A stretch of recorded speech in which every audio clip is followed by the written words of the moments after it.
अस्सलाम वालेकुम, डॉक्टर नाना हेयर। आज मैं डिस्कस करूँगी हर्निया के बारे में। हर्निया बेसिकली जिस्म के पट्ठों की कमज़ोरी की वजह से आँत का कोई हिस्सा पट्ठों से बाहर निकल आता है, जो कि बेसिकली पेट में फुलावट की सूरत में हमें नज़र आता है। अमूमन ऐसा होता है जब इन पेट के पट्टे काफ़ी हद तक कमज़ोर हो जाते हैं, तो चर्बी या फिर आँत का हिस्सा वहाँ से बल्ज हो जाता है, यानी कि बाहर की तरफ उभरा हुआ महसूस होता है। ये अमूमन वक़्त के साथ ढलती उम्र के साथ बूढ़े लोगों में ज़्यादा होता है। इसकी मेन वजह जो होती है वो बेसिकली कमज़ोरी होती है। पेट की या जिल्द की कोई भी तह अगर कमज़ोर हो जाए वो भी हर्निया का बायस बनती है। अब होता क्या है कि हर्निया को बेसिक इसके अंदर ये टाँग से लेके नाक और मीते का हिस्सा इन्वॉल्व करती है। इसके अलावा ये पोज़ीशन पे डिपेंड करता है कि आपके आपके जिस्म का कौन-सा अज़ू जो कि है वो आपको बल्जिंग उसके अंदर महसूस होती है। ये जो फुलावट होती है वो ज़्यादा देर खड़े रहने की वजह से या मुशक्कत तलब काम करने की वजह से अमूमन वाज़ेह होती है, या फिर कुछ मरीज़ों के अंदर ये होता है कि ज़्यादा खाँसने की वजह से भी ये फुलावट महसूस की जा सकती है, लेकिन आराम करने की सूरत में ये फुलावट ख़त्म हो जाती है।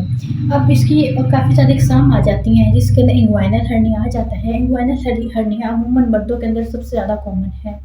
इसके अलावा हियाटल हर्निया, जिसके अंदर मैदे की प्रोट्रूजन होती है। फेमरल हर्निया आ जाता है। अम्बिलिकल पैराअम्बिलिकल हर्निया आ जाता है, जो कि अमूमन औरतों के अंदर ज़्यादा देखा जा सकता है। इंसिज़र हर्निया आ जाता है, जो कि ऑपरेशन के बाद अमूमन मरीज़ों के अंदर देखा जाता है।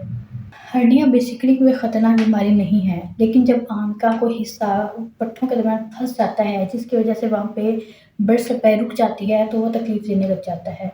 अमूमन हर्निया की अलामात में हल्का-फुल्का दर्द, चुभन या फिर प्रेशर मरीज़ों को महसूस होता है। बाकी जो हर्निया की अलामात हैं वो इसकी पोज़ीशन पर डिपेंड करती हैं कि जिस्म का कौन-सा हिस्सा इसके अंदर इन्वॉल्व है। कि हर्निया के अंदर हमें उभार महसूस होता है। अमूमन आम ज़ुबान में हर्निया को आँत का उतरना भी कहते हैं।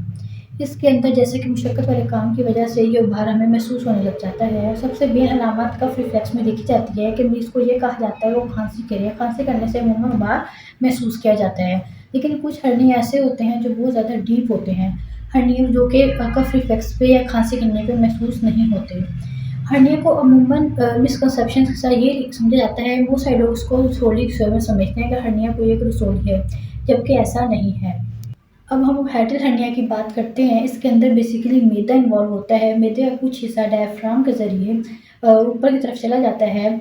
इसके अलामात में जलन होना या फिर खट्टे डकार वगैरह आना, तेज़ाबियत महसूस होना, मुँह से स्मेल आना, ये बेसिकली हाइड्रल हर्निया की कॉजेज़ हैं। अब अम्बिलिकल और पैराअम्बिलिकल हर्निया का जब हम डिस्कस करते हैं, ये अमूमन औरतों के अंदर ज़्यादा कॉमन होता है। ये बेसिकली नाक के ज़रिए अमूमन औरतों की देखा जाता है कि नाक पे उभार-सा महसूस होता है या फिर नाक के इर्द-गिर्द उनको उभार महसूस होता है। ये बेसिकली पैराअम्बिलिकल और अम्बिलिकल हर्निया की निशानियाँ हैं। इसमें अमूमन मरीज़ों को कब्ज़ रहती है, जब वो खाँसी वगैरह करती हैं तो जो उसकी नाक होती है वो बाहर की तरफ आ जाती है।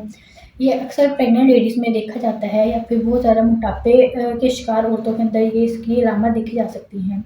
इसके अलावा कुछ अदर फैक्टर्स भी हैं जो कि अमूमन इस हर्निया की तरफ लेके आ जाते हैं, जैसा कि एसाइटिस यानी कि पेट के अंदर पानी का बढ़ जाना, जो कि अमूमन जिगर की बीमारियों के अंदर होता है।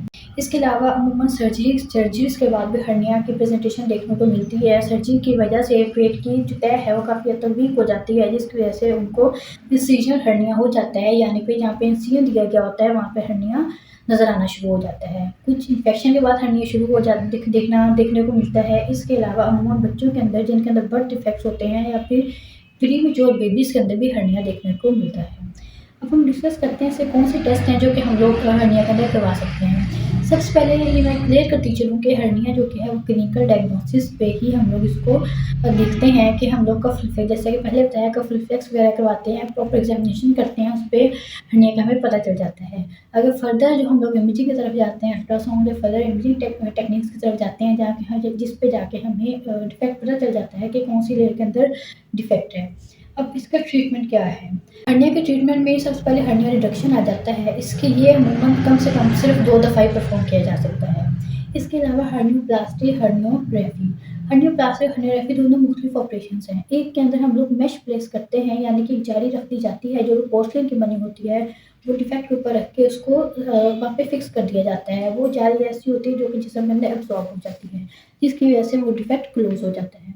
इसके अलावा दूसरा हमारे मेथड आता है, उसके अंदर हम लोग स्विचेस लगा के उस जगह को बंद कर देते हैं, लेकिन ये बहुत ज़्यादा आजकल यूज़ नहीं होता। अमूमन जो यूज़ किया जाता है वो हर्नियोप्लास्टी यूज़ किया जाता है, जिसके अंदर हम लोग ये मेश वगैरह प्लेस करते हैं।